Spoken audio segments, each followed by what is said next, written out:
உணவு உண்பதில் கற்பனை திறன் வரும் எப்போ தெரியுமா? தற்சார்பு வாழ்க்கை முறையில் உணவு உண்பதில் கற்பனை திறன் அனைவருக்குமே ஏற்படும். இன்றைக்கி நம்ம உணவு உண்பதில் நமக்கு கற்பனை திறனே கிடையாது. வீட்டில் யாரோ ஒருத்தர் அவங்க தான் கற்பனை பண்ணுறாங்க, இன்றைக்கி என்ன சமைக்கலாம் அப்படின்னு சொல்லி. வீட்டில் உள்ள பெண்கள் யாரோ ஒருத்தர், அதுவும் எல்லா பெண்களும் கிடையாது, சமைக்கிற பொறுப்பு ஒரு பெண்ணிடம் ஒப்படைக்கப்பட்டிருக்கும், அவங்க தான் யோசிக்கிறாங்க. சில வீட்டில் வேலைக்காரங்க தான் யோசிப்பாங்க, இன்றைக்கி என்ன சமைக்கலாம், இவங்களுக்கு என்ன பிடிக்கும், என்ன சமைக்கலாம் அப்படின்னு சொல்லி அவங்க யோசிப்பாங்க. அது மாதிரி இன்றைக்கி அது என்ன சமைச்சு வச்சுருக்காங்களோ அதை போய் சாப்பிட்றாங்க. அப்போது உணவு சார்ந்து ஒரு கற்பனை திறன் இவங்களுக்கு இல்லை. இன்றைக்கி என்ன சாப்பிட்லாம் அப்படிங்கிறது தற்சார்பு வாழ்க்கை முறையில் இயற்கையோடு இணைந்த மனித வாழ்க்கையில் ஒரு சவாலான ஒரு விஷயம். ஏன்னா அங்கே இயற்கையோடு இணைந்த மனித 2040 அப்புறம் வரப்போகிற இயற்கையோடு இணைந்த மனித வாழ்க்கையில் அவங்கவுங்க உணவு அவங்கவுங்களே சமைக்கிறாங்க, உற்பத்தி பண்ணுறாங்க. அவங்களுடைய அனைத்து தேவைகளுமே அவரவர்களே பூர்த்தி செய்கிறார்கள். பிறரை எதிர்பார்த்து அங்கே யாரும் உங்களுக்கு வேலைக்கு ஆக்கி சமைச்சு டேபிளில் வைக்க மாட்டாங்க. நீங்கள் உங்கள் சாப்பாடு இன்றைக்கி காலையில் என்ன சாப்பிட்ணும் அப்படிங்கிறத நீங்கள் காலையில் தான் யோசிக்கணும். இன்றைக்கி என்ன சாப்பிட்லாம், மத்தியானம் பார்த்துக்கலாம், காலையில் சாப்பிட்றதுக்கு இப்போ என்ன பண்ணலாம் அப்படின்னு சொல்லிட்டு, சரி நம்மக்கிட்ட என்ன இருக்குது. தற்சார்பு வாழ்க்கை முறை இயற்கையோடு இணைந்த மனித வாழ்க்கையில் அவங்கெல்லாம் குடிசையில் வாழ்ந்துட்டுருப்பாங்க. அங்கே மின்சாரம் கிடையாது, ஒன்றுமே கிடையாது, கேஸ் அடுப்பு எதுவுமே கிடையாது, ஒரு தீப்பெட்டி கூட அவங்களுக்கு கிடையாது, தீப்பெட்டிலாம் அங்கே கிடைக்காது. அப்போ தீயை எப்படி நெருப்பை உருவாக்க போகிறீங்க? அப்போ சிக்கி முக்கி கல் அது எங்கே இருக்குது, அதை நான் பார்த்ததே கிடையாது. அப்போ சிக்கி முக்கி கல்லை வச்சு ஒன்றோட ஒன்று உரசுங்க. அப்படி எதாவது இருந்ததுன்னா வெட்டி எல்லா மக்களுக்கும் கொடுங்க. சிக்கி முக்கி கல்லை வச்சு தேய்ச்சி தீயை பற்ற வச்சுக்கிட்டோம். அல்லது தீயை பற்ற வச்சு அங்கே அந்த நெருப்பு அணையாமல் ஒவ்வொரு குடும்பத்தினரும் என்ன பண்ணுவாங்கனாக்கா, நெருப்பு அணையாமல் பார்த்துப்பாங்க. நெருப்பு அணையாமல் அப்பப்போ அதை கண்காணிச்சிக்கிட்டே இருக்கணும். அப்பப்போ இந்த சுள்ளி விறகெல்லாம் போட்டுக்கிட்டே இருக்கணும். இப்படி ஒரு தற்சார்பு வாழ்க்கை முறையில் என்ன பண்ணோம், அது ஒரு கூட்டு குடும்பத்துக்கு மத்தியில் நெருப்பு அப்படின்னு சொல்லிட்டு நெருப்பை பாதுகாக்கிறது.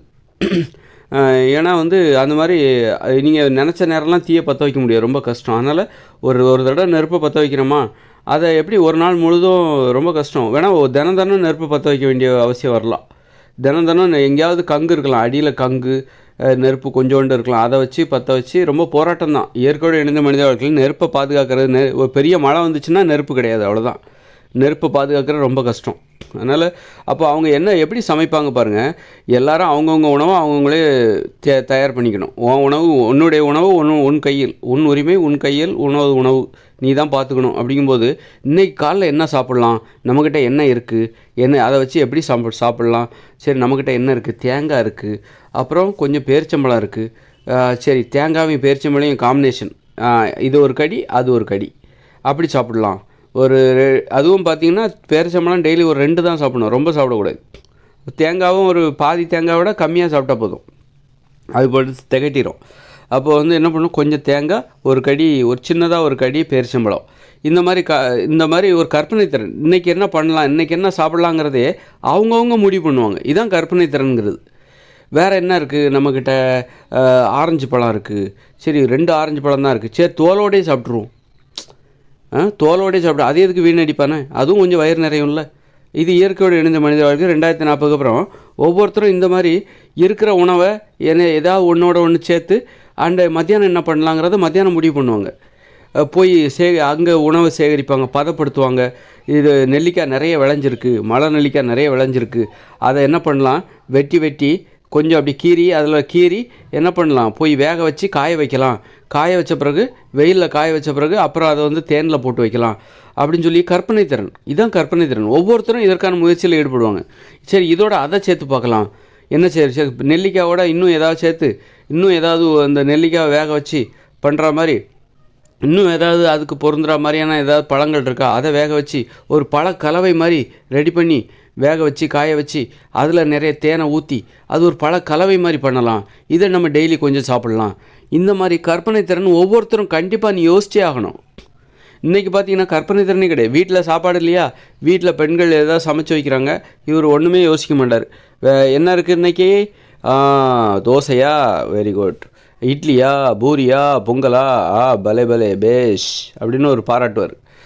சாப்பிட்டு போயிடுவார். இன்றைக்கி என்னாச்சு, கேஸ் தீர்ந்துச்சு, இன்றைக்கி சமைக்கலை, அப்படியா, இதோ நான் வெளியில் போகிறேன் அப்படின்னு சொல்லி ஹோட்டலுக்கு போயிடுவார். ஹோட்டல் போயிட்டு, சார் என்ன இருக்குது சாப்பாடு, தோசை கொடுங்க, ப்ளைன் தோசை ஒன்று கொடுங்க, அப்புறம் கெட்டி சட்னி கொடுங்க, சாம்பார் ஒரு கப்பு சாம்பார் கொடுங்க அப்படின்னு. இவர் எதையுமே அது உணவு பார்த்திங்கன்னா கற்பனை திறனே கிடையாது. உணவு சார்ந்து இன்றைக்கி என்ன பண்ணலாம். அப்போ இயற்கையோடு இணைந்த மனித வாழ்க்கையில் உங்களுக்கு அங்கே ஹோட்டலே கிடையாது. நீங்கள் வீட்லேயே உங்களுக்கு மற்றவங்க சமைக்க மாட்டாங்க. சமைக்கிறதே பெரிய கஷ்டம். அங்கே தீ கிடைக்கிறது, நெருப்பு கிடைக்கிறதே ரொம்ப கஷ்டம். அதை வந்து உங்கள் உணவை நீ தான் பார்த்துக்கணும். உன் சாப்பாடை நீங்கள் பார்த்துக்கப்பா, என் சாப்பாடை நான் பார்த்துக்கிறேன். உங்கள் சாப்பாடை 8 வயசுக்கு மேலே ஆச்சா, அதுக்கப்புறம் நீ தனித்தனியாக தான் பார்த்துக்கணும்.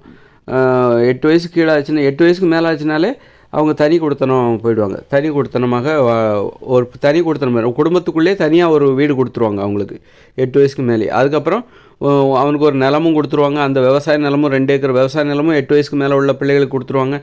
அவங்க அந்த விவசாய நிலத்தில் உற்பத்தி ஆகிற உணவுப் பொருட்களை எடுத்துகிட்டு வீட்டுக்கு வருவாங்க, பிறரோடு பகிர்ந்து உண்ணுவாங்க. அப்போ இன்றைக்கி என்ன சாப்பிட்லாம், மத்தியானம் என்ன சாப்பிட்லாம், மத்தியானம் கொஞ்சம் நிறைய கிடைக்கும், இதையே கொஞ்சம் நைட்டு வச்சு சமாளிச்சிக்கலாம். நிறைய கொய்யாப்பழம் கிடச்சிருக்கு, சரி ஒரு கொய்யாப்பழம் இப்போ சாப்பிடுவோம், என்ன அது ஆரஞ்சு பழம் 2 இருக்குது அதையும் சாப்பிட்டுப்போம், தேங்காய் கொஞ்சம் இருக்குது அதையும் சாப்பிட்டுப்போம், அப்புறம் வந்து தேங்காய் பெருச்சம்பழம் 2 காம்பினேஷன், அப்புறம் சரி நம்மகிட்ட பட்டாணி நிறைய இருக்குது அதை காய வச்சுருக்கோம் பட்டாணி, அந்த பட்டாணியை கொஞ்சம் தண்ணியில் ஊற போட்டு வைப்போம், நாளைக்கு எடுத்து அதை நாளைக்கு அது வந்து நல்லா ஊறினதுக்கப்புறம் அதை நாளை உணவுக்கு பார்த்துக்கலாம்.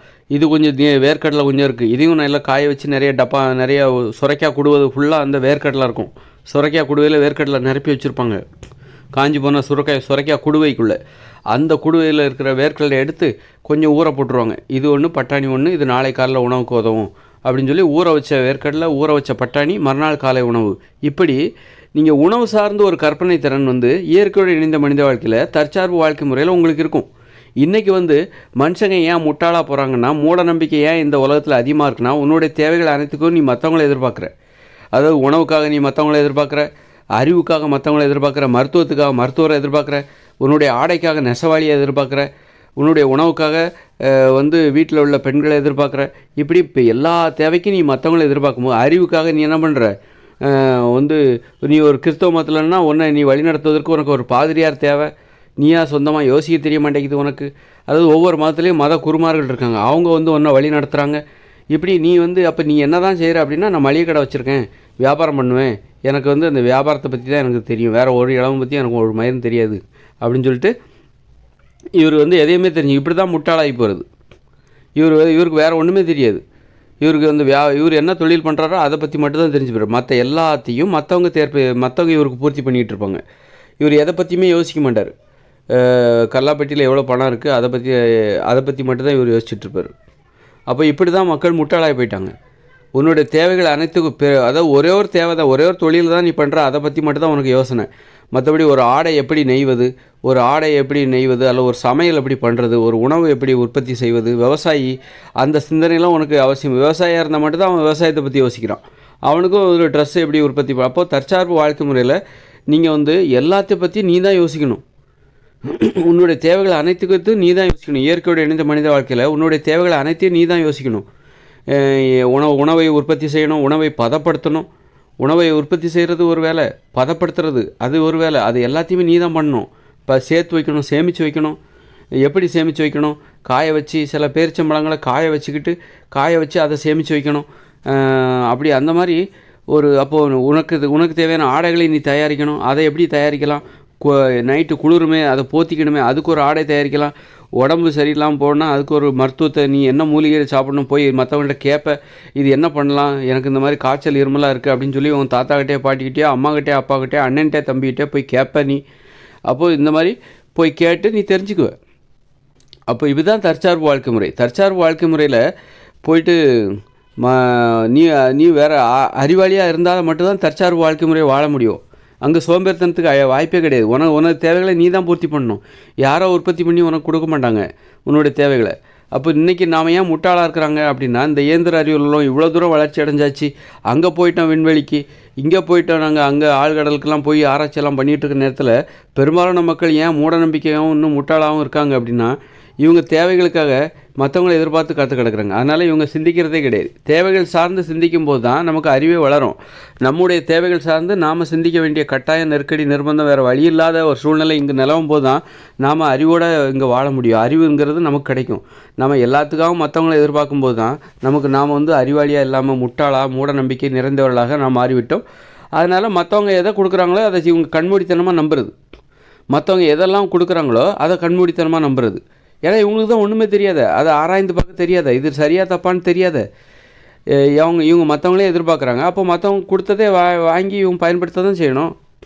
அப்படி தான் என்ன அது உணவா விவசாயி கொடுக்குறாரு, இவர் சாப்பிட்ருவார்.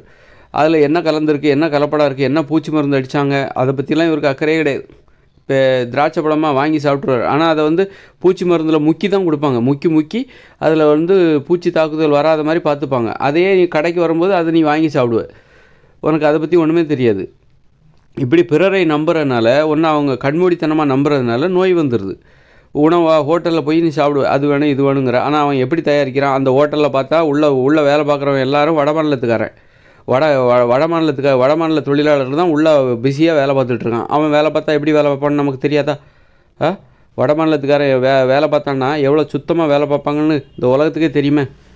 அவன் வந்து காலில் ஏறி மிதித்து, சப்பாத்தி மாவை ஏறி மிதித்து, அதுலேருந்து உருண்டை எடுத்து அப்படி உருட்டி தள்ளி உனக்கு சூப்பராக சுட ரொட்டியை தருவான்.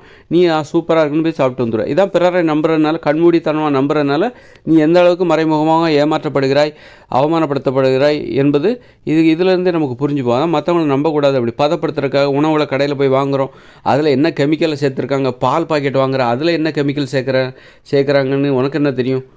இப்போ இவ்வளோ பால், வீட்டுக்கு வீடு ஒவ்வொரு வீட்லேயும் ஒவ்வொரு லிட்டர் பால் ஒரு தினமும் பயன்படுத்துகிறாங்களே. கடையை பார்த்தா பால் பாக்கெட்டாக இருக்குது. எங்கடா மாட்டை காணும்னா ஒரு மாட்டையுமே காணும். ஆனால் பால் மட்டும் தாராளமாக இருக்குது.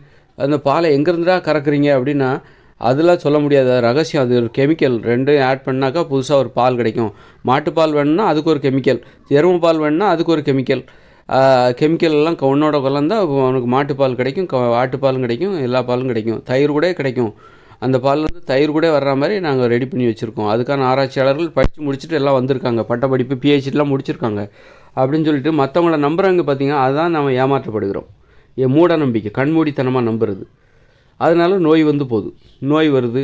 மூட நம்பிக்கைகள் தான் நோய்களுக்கு காரணம். பிறர் சார்பு வாழ்க்கை முறை இருப்பாருங்க, அதான் நோய்களுக்கு காரணம். நீ யாரையுமே நம்பாத. உணவுக்காகவும் எதுக்காகவும் உன்னுடைய தேவைகள் அனைத்துக்காகவுமே யாரையுமே நம்பாத. நம்புனா இப்படி தான் நீ மோசம் போவ.